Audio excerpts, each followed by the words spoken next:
child. This would be Thursday, April 16th, regular class as we go through our outsiders. Information's up there, missing work turned in. We get to find out our camp stuff today, unless you're at home. If you're at home, if you're at home right now, let me check.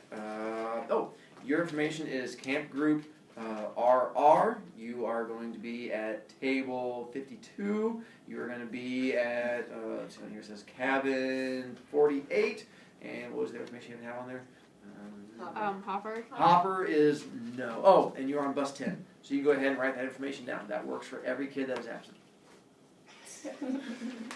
All right, and then from there. I feel bad if they did. Well, wait, what if it was a slogan and they actually took it literally? And so our story starts off with the main character telling us the story. What's the main character's name? Pony Boy, and he has two interesting named brothers named Soda Pop and Daryl. Nice one, Soda Pop and Gary, or Daryl. And then it starts off talking about Paul Newman, who's the good-looking fellow who becomes a car, who likes to drink salad dressing. And then, what social group is he a member of? Greasers. And who are the people trying to beat him up? Socials. And what does the social stand for? Socials. Socials. And then we have, I think, the Corvair. Who drives the Corvair? It's Socials. The Socials do, and that's when they jump out. And what is it the Socials try to give him? A haircut. It's a mobile haircut. And how does he react to the mobile haircut? Freaks out. Okay, he kind of freaks out. Not my hair! Because some people just don't like haircuts. Who wears the madras? Oh, it's That's for the Socials, because apparently it's all Soci and stuff. And then you have the Greasers, which were all, greasy and stuff. And it's more of my Soci puppy. Let's see, and then, that was Soda Pop who cocks the eyebrow, which pops up to the side. And then I think Derry has like the cowlick with the hair is like, sticks up in the back. And then we find out Steve is good at lifting hubcaps. And what is a hubcap? It's like a metal. The metal is on the car. And what does it mean when you lift them? It means you steal it. Nice, and he is good at stealing hubcaps. And he's really good in sign language. Yeah, not something you guys should try and do on your own. Tati? I have a question. That's why you raised your hand here. Okay, I have two questions. Yes, dear. So, what time would this be taking place? Late 50s, early 60s. Is that when, what time was Elvis around? Around that same time period. So, was Elvis a greaser or Yes, something? and they're actually going to talk about him coming up. Oh, no, it's like, oh, the future. Jake? Is he called Dairy because of a cowlick? No. Dairy. No, it's because of Daryl. It's just short for it. But that was a good reach. I mean, you were just out there. Blue? Do you think that if you lived in this time period, you would be a greaser? No, I wouldn't be a Soch either. You don't have to be a greaser or a Soch. It's like all the kids in between, and no matter what time period, I would have been a dork. I was not cool enough to be a Soch, and I was not tough enough to be a greaser, because they both looked at me like, no. And so I would have just been in the middle somewhere. I won't lie to you whatsoever. Page 11. Dally. When we get into it, the one of the confusions people get into is Derry and Dally, because the names are very similar, and they're throughout the entire book, trying to remember which one is which. Here's my reminder to help you out. Derry has an R in it. Brother has an R in it. 2 R's in brother, 2 R's in Derry. So whenever you see that one, know that says brother. Dally has an L in it. Loser has an L in it. Dally is a loser. And you'll find out more about why he's a loser in just a moment with his choices. So as I go through there to try and help you keep from getting confused, L for loser, R for brother. Yes, dear? There's 2 R's in brother. B-R-O-T-H-E-R. R. Oh. Yeah, and there's 1 O. You're right. Good job. So let's get page. The days just keep on going. 3 days in the woods with me. I'm okay with that. Your head's shining. Yeah, blinding people. It's all kinds of fun. In New York, Dally blew off steam in gang fights. But here, organized gangs are rarities. They're just small bunches of friends who stick together. And the warfare is between the social classes. A rumble, when it's called, is usually born of a grudge fight. And the opponents just happen to bring their friends along. There are a few named gangs around, like the River Kings and the Tiber Street Tigers, but here in the Southwest, there's no gang rivalry. So Dally, even though he could get into a good fight sometimes, had no specific thing to hate, no rival gang, only socias. And you can't win against them no matter how hard you try, because they've got all the breaks, and even whipping them isn't going to change that fact. Maybe that's why Dallas was so bitter. And he had quite a reputation. They have a file on him down at the police station. He'd been arrested, he got drunk, he rode in rodeos, lied, cheated, stole, rolled drunks, jumped small kids. He did everything. I didn't like him, but he was smart, and you had to respect him. Two things with Dally that they mentioned. One is rolling drunks, and they're going to talk about that throughout the story. Rolling drunks is when you rob someone. Specifically, it's not where you jump out in an alley with a gun and go, give me your money. When you roll a drunk, you go to a party, and you wait till someone has too much liquor and alcohol, and you wait for them to just pass out onto the ground.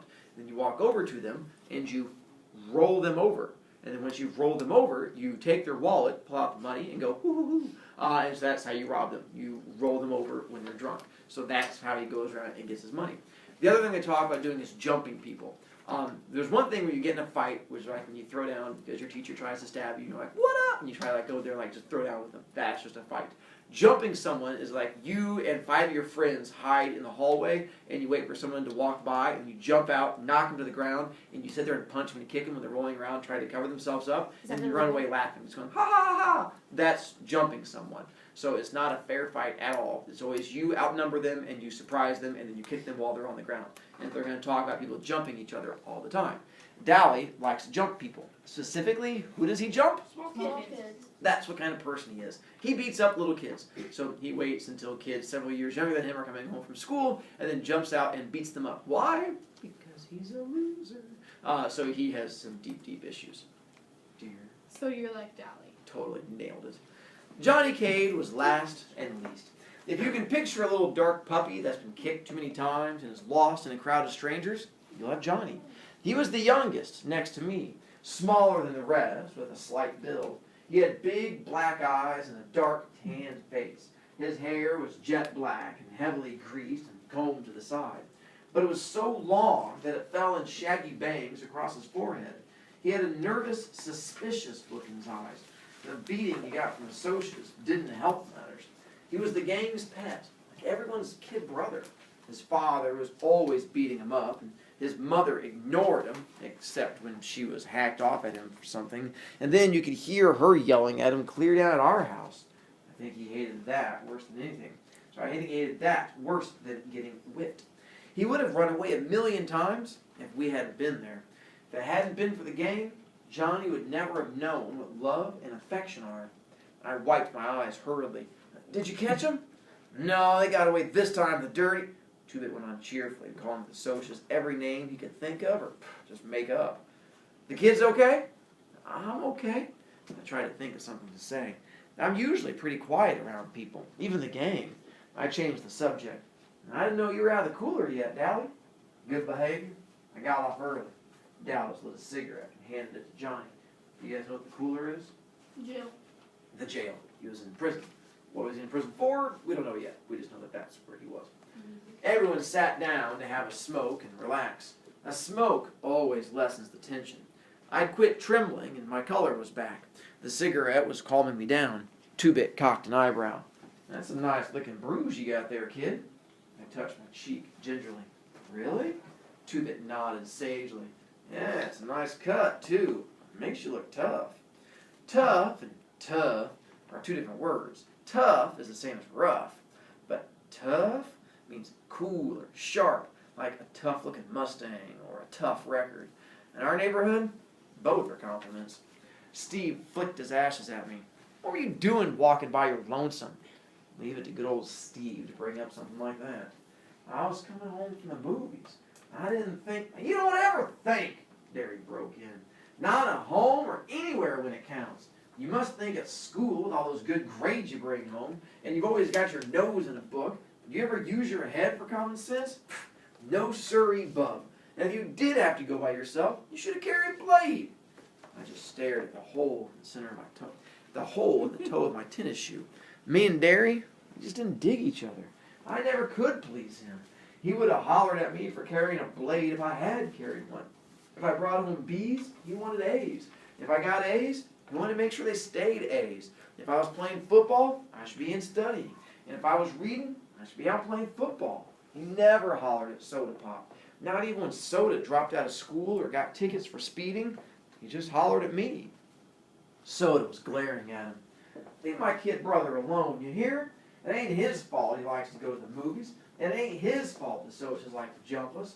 If he had been carrying a blade, it would have been a good excuse to cut him to ribbons. Soda always takes up for me. Derry said impatiently, when I want my kid brother to tell me what to do with my other kid brother, I'll ask you, kid brother. But he laid off me. Gesundheit. He always does when Soda Pop tells him to. Well, most of the time. Next time, get one of us to go with you, Pony Boy. 2-Bit said. Any of us will. Speaking of movies, Dally yawned, flipping away his cigarette butt. I'm walking over to the Nightly Double tomorrow night. Anybody want to come and hunt some action? Steve shook his head. Me and Soda are picking up Evie and Sandy for the game. He didn't need to look at me the way he did right then. I wasn't going to ask if I could come.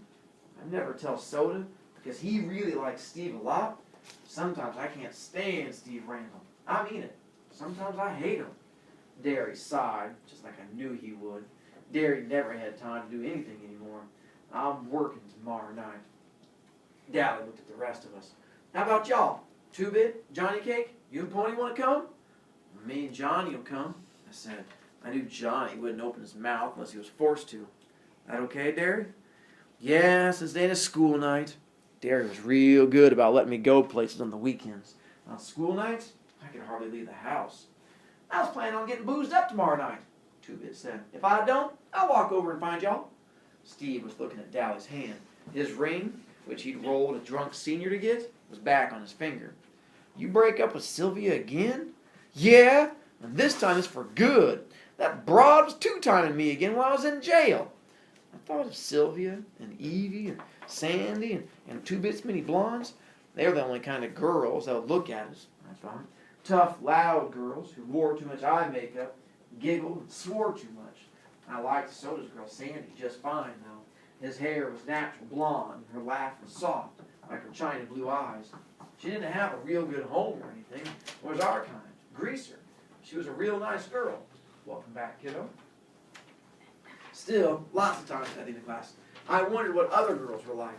The girls who were bright-eyed and had their dresses of decent length and acted as if they'd like to spit on us if given a chance. We're on page 15 on the right-hand side.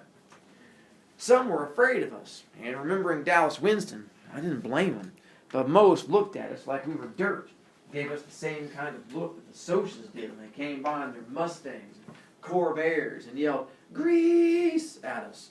I wondered about them. The girls, I mean. Did they cry when their boys were arrested, like Evie did when Steve got hauled in? Or they run out on them the way Sylvia did Dallas?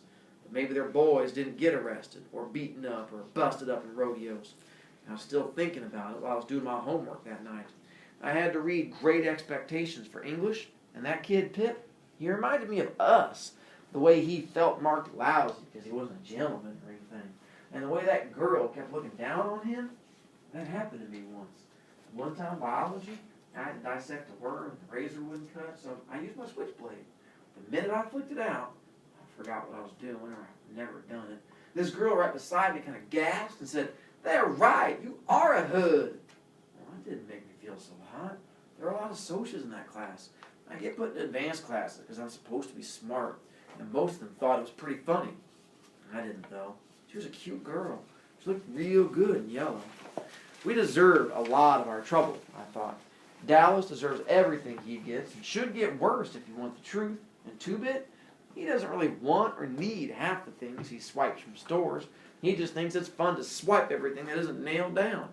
I can understand why Soda Pop and Steve get into drag races and fight so much, though. Both of them have too much energy, too much feeling with no way to blow it off. "Oh, rub harder, Soda," I heard Derry mumbling. "You're going to put me to sleep." I looked through the door. Soda Pop was giving Derry a back rub. He's always pulling muscles. He roofs houses, and he's always trying to carry 2 bundles of roofing up the ladder. I knew Soda would put him to sleep because Soda can put about anyone out when he sets his head to it. He thought Derry worked too hard anyway. I did too. Derry didn't deserve to work like an old man when he was only 20. He'd been a real popular guy in school. Captain of the football team. He'd been voted Boy of the Year, but we just didn't have the money for him to go to college, even with the athletic scholarship he won.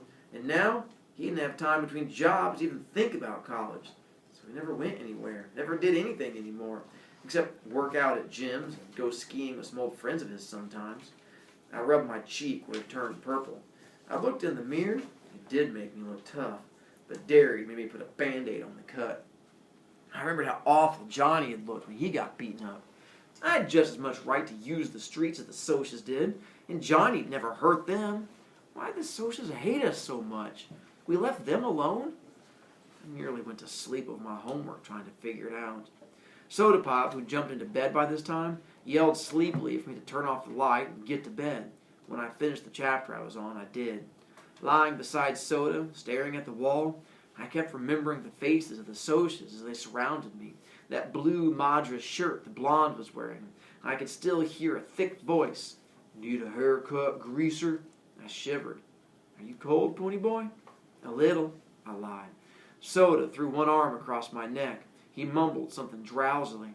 "Listen, kiddo, when Derry hollers at you, he don't mean nothing. He's just got more worries than somebody his age ought to. Don't take him serious. You dig, pony? Don't let him bug you. He's really proud of you because you're so brainy. It's just because you're the baby. I mean, he loves you a lot. Savvy?" "Sure," I said, trying for Soda's sake to keep the sarcasm out of my voice. "Soda? Yeah. How come you dropped out?" I never have gotten over that. I could hardly stand it when he left school. "'Cause I'm dumb. The only things I was passing anyway were auto mechanics and gym." "You're not dumb." "Yeah, I am." "Well, shut up and I'll tell you something. Don't tell Derry, though." "Okay. I think I'm going to marry Sandy. After she gets out of school and I get a better job and everything, I mean, I might wait till you get out of school, though, so I can still help Derry with the bills and stuff." "Tough enough. Wait till I get out, though, so you can help keep Derry off my back?" "Oh, don't be like that, kid. I told you don't mean half of what he says. You in love with Sandy? What's it like?" "It's real nice." In a moment, his breathing was light and regular. I turned my head to look at him. In the moonlight, he looked like some Greek god come to earth. I wondered how he could stand being so handsome. Then I sighed. I didn't quite get what he meant about Derry. Derry thought I was just another mouth to feed, somebody to holler at. Derry loved me? I thought of those hard, pale eyes. Soda was wrong for once, I thought. Derry doesn't love anyone or anything except maybe Soda. I didn't hardly think of him as being human. I don't care, I lied to myself. I don't care about him either. Soda's enough, and I'd have him until I got out of school. I don't care about Derry. But I was still lying, and I knew it. I lie to myself all the time, but I never believed me. Homework again? Not to read. You will have to read after tomorrow. We're going to read part of chapter 2 again. So just hold on to it, bring the book back, and then we'll get into chapter 2 and the information from there.